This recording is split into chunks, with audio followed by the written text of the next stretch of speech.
नमस्कार दोस्तों, मैं श्री किशन आप सबका मेरे इस YouTube चैनल पर स्वागत करता हूं। आज से हम स्टार्ट करेंगे इंग्लिश ग्रामर की क्लासेस। लेकिन उससे पहले एक वैश्विक महामारी इस दुनिया में फैली हुई है। कोरोना महामारी इस दुनिया में फैली हुई है।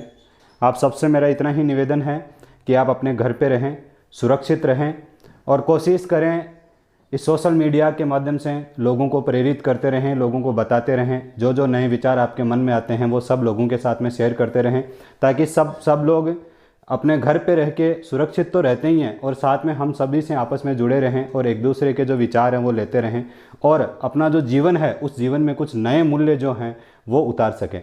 तो चलिए दोस्तों, हम अपना जो ये चैनल है इसके ऊपर अपना पहला टॉपिक जो है वो शुरू करते हैं, या फिर इंग्लिश की जो एक जनरल जानकारी है, या यूँ कहूँ कि आज का जो अपना परिचय है वो परिचय हम शुरू करते हैं।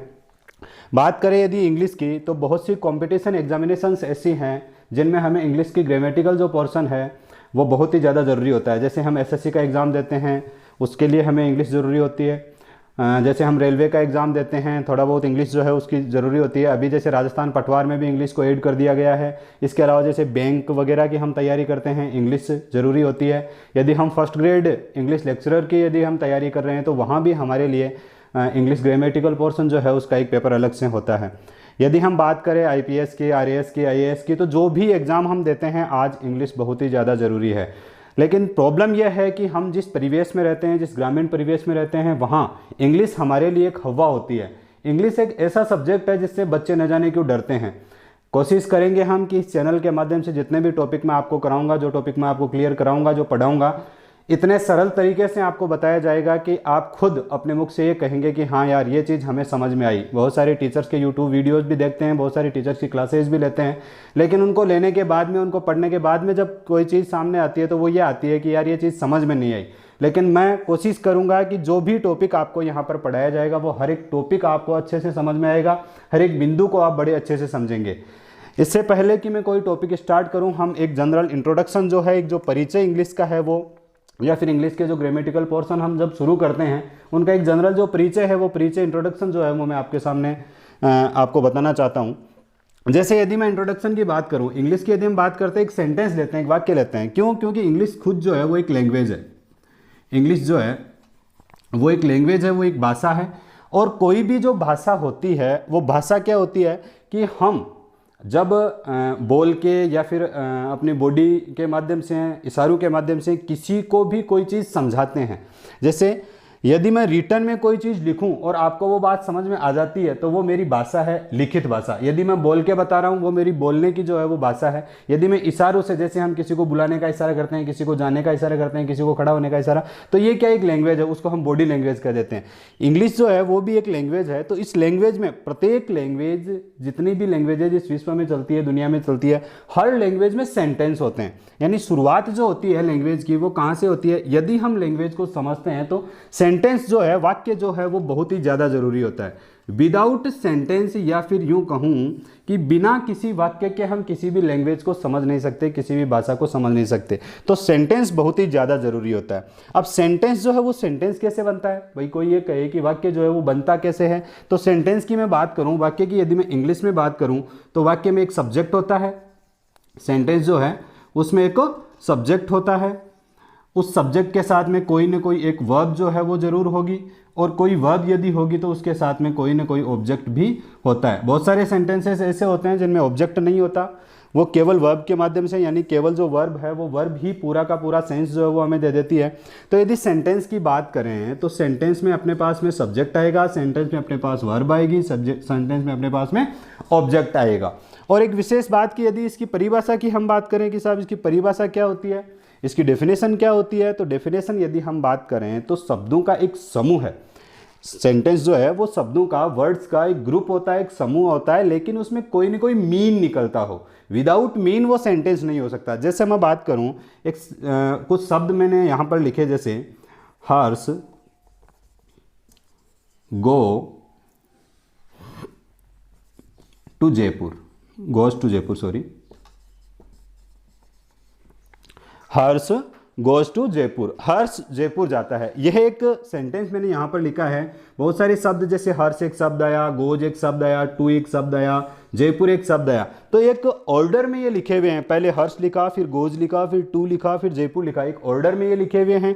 बहुत सारे वर्ड्स का जो है एक ग्रुप है, एक समूह है, और इनका कोई ना कोई मीन निकल रहा है, कोई ना कोई अर्थ निकल रहा है। क्या कि हर्ष जयपुर जाता है, तो एक अर्थ निकला। और जब तक कोई मीन नहीं निकलता, जब तक कोई अर्थ नहीं निकलता, मीनिंगफुल जब तक कोई सेंस नहीं निकलता, तब तक ये क्या नहीं हो सकता, सेंटेंस नहीं हो सकता। तो ऐसे वर्ड्स जो हैं उनका ग्रुप ऐसा होना चाहिए जिनका कोई ना कोई मीनिंग निकले, कोई ना कोई सेंस निकले। जैसे एक और इसी चीज़ को यदि हम, इन्हीं वर्ड्स को यदि हम मैं दूसरे तरीके से लिखना चाहूँ, मान लो इनको मैं ऐसे लिख देता,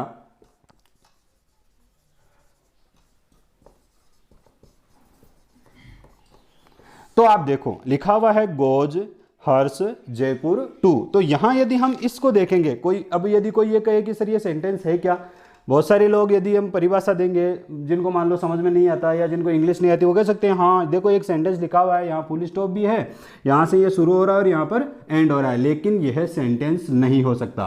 क्यों नहीं हो सकता है? क्योंकि वर्ड्स का ग्रुप तो जरूर है, लेकिन इसका कोई मीनिंग नहीं निकल रहा है, इसका कोई अर्थ नहीं निकल रहा। और जब तक कोई मीनिंग नहीं निकलेगा तब तक ये क्या नहीं होगा, सेंटेंस नहीं होगा। तो लैंग्वेज को समझने के लिए, स्पेशली इंग्लिश लैंग्वेज की हम बात कर रहे हैं, तो इंग्लिश को समझने के लिए सबसे पहले जरूरी ये होता है कि अपने पास में जो सेंटेंस है उस सेंटेंस का एक सेंस निकले, उस सेंटेंस का एक कोई ना कोई सेंस निकले, उस सेंटेंस का कोई ना कोई मीन निकले, उसका कोई ना कोई अर्थ निकले। और अर्थ कब निकलेगा? जब अपने पास में एक प्रॉपर सब्जेक्ट होगा, जब अपने पास में एक प्रॉपर वर्ब होगी, जब अपने पास में एक प्रॉपर ऑब्जेक्ट होगा, और वो सारे एक उचित ऑर्डर में होंगे, वो एक सही ऑर्डर में होंगे, न कि कोई गलत ऑर्डर में होंगे। तो यहां से हम अपनी शुरुआत करते हैं। सेंटेंस जो है, सेंटेंस की हम बात कर रहे हैं, सेंटेंस में हम सब्जेक्ट, वर्ब और ऑब्जेक्ट की बात कर रहे हैं। तो यहां हम सबसे पहले बात करेंगे सब्जेक्ट की, कि सेंटेंस में जो सब्जेक्ट होता है वो सब्जेक्ट क्या होता है। जैसे हम बात कर रहे हैं सेंटेंस की, और सेंटेंस में हम सबसे पहले बात कर रहे थे सब्जेक्ट की, कि सेंटेंस में एक सब्जेक्ट होता है। सब्जेक्ट जिसे आप हिंदी में कर्ता कहते हो। अब कर्ता, जब से हम जैसे छठी क्लास से, पांचवी क्लास से जब से हम पढ़ रहे हैं, तब से हमें कर्ता जो है वो सिखाया जा रहा है, और बार बार यही कहा जा रहा है कि काम को करने वाला कर्ता होता है, यानी डूअर होता है। डू का मतलब करना, और डूअर, डूअर का मतलब करने वाला, यानी किसी भी काम को करने वाला जो है वो कौन होगा, सब्जेक्ट होगा। तो जब हम सेंटेंस को देखेंगे, हमें यदि मान लो सब्जेक्ट, किसी भी सेंटेंस में सब्जेक्ट की पहचान करनी है, सब्जेक्ट को हमें जानना है, तो हमें देखना होगा कि उस सेंटेंस में जो कार्य हो रहा है वो किसके द्वारा किया जा रहा है। जैसे एक सेंटेंस अभी हमने लिखा था, हर्ष गोज टू जयपुर। अब यहां पर देखो एक काम हो रहा है, यहां पर एक काम हो रहा है। क्या काम हो रहा है? गो, यानी जाने का काम हो रहा है। अब ये जाने का काम कर कौन रहा है? हर्ष कर रहा है। जाने का काम कौन कर रहा है? हर्ष कर रहा है। इट मीन्स यहां पर कार्य करने वाला जो डूअर है, वो डूअर कौन है? हर्ष है। और हर्ष इस सेंटेंस में क्या हो जाएगा? सब्जेक्ट हो जाएगा। फिर जैसे हम बात कर रहे थे नंबर 2 पे वर्ब की। वर्ब क्या है? तो वर्ब को हम कह सकते हैं, जैसे हिंदी में आप कहते हो वर्ब को क्रिया। वर्ब जो है वो कोई ना कोई एक्शन होती है। वर्ब जो है वो कोई ना कोई क्या होता है? एक्शन होता है, कोई कार्य होता है। और यह जो एक्शन है, यह जो वर्ब है, वो किसके द्वारा किया जाता है? डूअर के द्वारा, सब्जेक्ट के द्वारा। तो यहां पर देखो, यही से इसी सेंटेंस को हम दोबारा समझते हैं। इसी सेंटेंस में हमने हर्ष को तो समझ लिया कि हर्ष तो यहां पर काम करने वाला है, डूअर है, इसलिए सब्जेक्ट हो गया। इसी सेंटेंस में हम आगे बढ़ेंगे तो हर्ष काम कर रहा है, लेकिन क्या काम कर रहा है? जाने का काम कर रहा है। क्या काम कर रहा है? जाने का काम। तो हर्ष के द्वारा, यानी सब्जेक्ट के द्वारा जो कार्य किया जाता है वही क्या होती है? क्रिया होती है। तो क्रिया जो है, वर्ब जो है, वो क्या है? कोई एक्शन है जो किसी भी सेंटेंस में किसी कर्ता के द्वारा की जाती है। उसके बाद यदि मैं बात करूं ऑब्जेक्ट की, कि ऑब्जेक्ट, जैसे 3 नंबर पर हम बात करना चाहते थे ऑब्जेक्ट की, कि ऑब्जेक्ट क्या होता है साहब। अब देखो, कभी कभी क्या होता है कि जब टीचर्स पढ़ा रहे होते हैं, जैसे सेंटेंस लिखा हुआ है हर्ष गोज टू जयपुर, तो टीचर्स या फिर हमें एक फॉर्मूला बताया जाता है, क्या कि सबसे पहले साहब सब्जेक्ट आता है, उसके बाद में वर्ब आती है, और उसके बाद में ऑब्जेक्ट आता है। ये सेंटेंस का एक जनरल सा फॉर्मूला हमें बताया जाता है। अब यदि इसकी मैं बात करूं कि ये तो क्या है? सब्जेक्ट है, ये क्या है? वर्ब है। अब क्या आना चाहिए? ऑब्जेक्ट आना चाहिए। और तुरंत बच्चे या फिर टीचर डायरेक्ट सोच लेते हैं कि यहां पर इस सेंटेंस में ये क्या हो गया? ऑब्जेक्ट हो गया। लेकिन यह क्या है? गलत है। गलत क्यों है साहब? यदि मैं यहाँ ये जयपुर नहीं लिखता, यदि मैं यहाँ इस सेंटेंस में कल्पना करते हैं, इस सेंटेंस में यदि यहाँ जयपुर नहीं आता, फुल स्टॉप यहीं आ जाता, हर्ष गोज, हर्ष जाता है, तो भी ये सेंटेंस पूरा भाव दे रहा है। तो ऐसे कुछ वर्ड्स होते हैं, जैसे जयपुर है तो वह एक स्थान सूचक शब्द है, वह एक प्लेस है, तो उसे हम ऑब्जेक्ट नहीं कह सकते। तो फिर ऑब्जेक्ट होता क्या है? एक दूसरा सेंटेंस हम लेते हैं और उस सेंटेंस के माध्यम से सीखते हैं कि ऑब्जेक्ट जो है वो सेंटेंस में क्या होता है। जैसे एक सेंटेंस मैंने लिया, जैसे सेंटेंस ज़्यादातर आते रहते हैं, हमें बताते रहते हैं, जैसे राम ईट्स ए मैंगो। तो इसमें देखो राम ईट्स, राम खाता है। अब यदि ईट्स से आप क्वेश्चन करोगे, इससे यदि आप पूछोगे क्या, एक ही क्वेश्चन करना है क्या, आप तो वर्ब से केवल क्वेश्चन करो क्या, और यदि क्या का आंसर आपको उसमें मिल जाता है तो वही आपका ऑब्जेक्ट होता है। जैसे Ram eats a mango, Ram एक मैंगो या एक आम खाता है। अब हमने ईट्स से क्वेश्चन किया, मान लो कि हमें पता नहीं था कि यहां पर ये मैंगो लिखा हुआ है, यहां पर केवल इतना लिखा था राम ईट्स, राम खाता है, और हमने ईट्स से क्वेश्चन किया कि राम क्या खाता है, तो आंसर मिला हमें कि राम मैंगो या आम खाता है। तो ईट्स का जो क्या के रूप में आंसर है, वो आंसर ही क्या होगा, यहां पर ऑब्जेक्ट होगा। तो यह हमें समझने वाली बात है कि जब भी हम सेंटेंस को देखते हैं, सेंटेंस में अपने पास में सब्जेक्ट होता है, अपने पास में वर्ब होती है और अपने पास में ऑब्जेक्ट होता है। काम को करने वाला सब्जेक्ट है, क्या काम कर रहा है, एक्शन क्या है उसका, वो जो एक्शन होगा वो आपकी क्रिया होगी, वो आपकी वर्ब होगी, और इस एक्शन का ऑब्जेक्ट क्या है, इसका उद्देश्य क्या है, इस वर्ब का जो उद्देश्य है वो क्या करना है, वो आपका क्या होगा, ऑब्जेक्ट है। लेकिन ध्यान रहे कि ऑब्जेक्ट केवल क्या जो आंसर होंगे, उस आंसर क्या का जो आंसर है वो आंसर ही केवल क्या होगा, ऑब्जेक्ट होगा। किसी स्थान सूचक शब्द को हम ऑब्जेक्ट यहां पर नहीं कह सकते। ये जैसे हम वर्ब को पढ़ रहे होते हैं, अभी डीपली हम जब वर्ब को पढ़ेंगे तो हम देखेंगे कि वर्ब के प्रकार हमें जब पढ़ाए जाते हैं तो हमें दो प्रकार के वर्ब पढ़ाई जाती है। जैसे हिंदी में आपने देखा होगा कि एक तो सहकर्मक होती है, एक तो सहकर्मक होती है और एक अकर्मक होती है।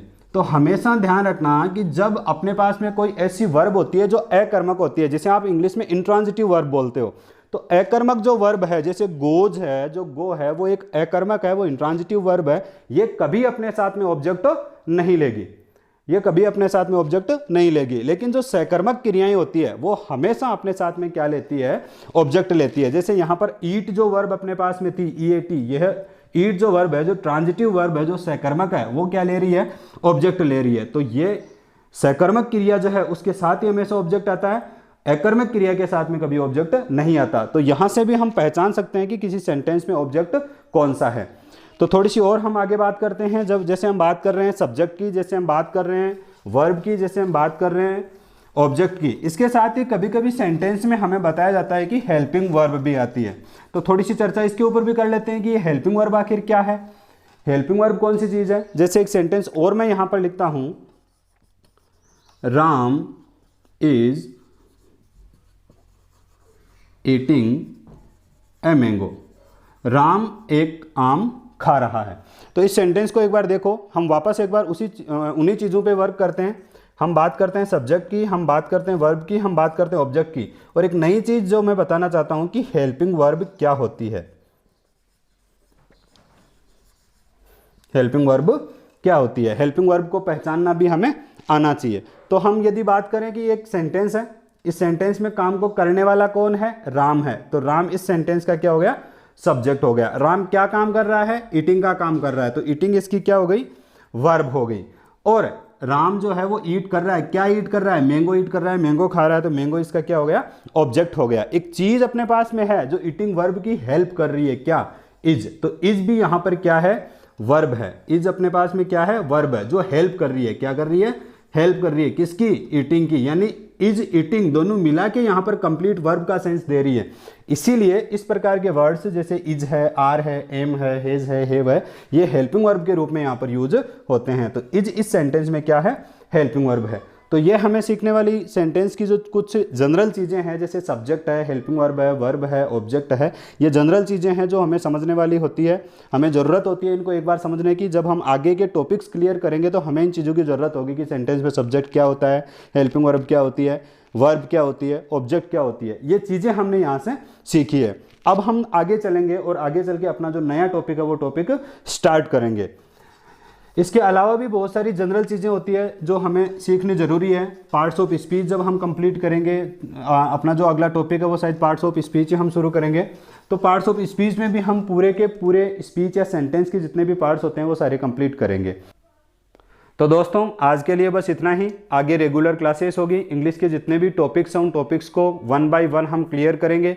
कहीं भी आपको कोई भी दिक्कत आती है तो उसको आप कमेंट बॉक्स में डालें, उसका आपको सॉल्यूशन जो है वो वहीं पे बताया जाएगा। किसी भी प्रकार का कन्फ्यूजन यदि आपको रहता है तो आप ज़रूर हमारे साथ में उस चीज़ को शेयर करें। इसके साथ ही मेरे कॉन्टैक्ट नंबर या व्हाट्सएप नंबर मैं यहाँ पर आपको लिख देता हूँ। किसी को भी कोई भी प्रॉब्लम होती है तो आप इस नंबर पर मुझे व्हाट्सएप कर सकते हैं और व्हाट्सएप के माध्यम से आपको हर एक चीज़ जो है उसको क्लियर कर दिया जाएगा। और एक विशेष निवेदन है कि चैनल को आप सब्सक्राइब जरूर करें, ज़्यादा से ज़्यादा दोस्तों के साथ में इसको शेयर करें ताकि अन्य आपके जो दोस्त हैं उनके पास भी ये सारी चीज़ें पहुंच सकें। धन्यवाद।